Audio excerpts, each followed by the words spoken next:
ஹே dudes, கொஞ்சம் டிஃப்ரெண்டான ஸ்டைல்ல நான்வெஜ் புரோட்டா செய்வோமா?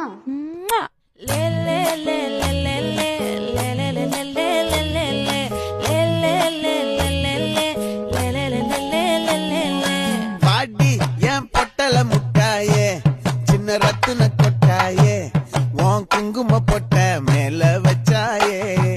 பாடா என் அம்புலி மச்சானே, என்ன அம்புல தச்சானே, என்ன கட்டி புடிச்சு தூங்க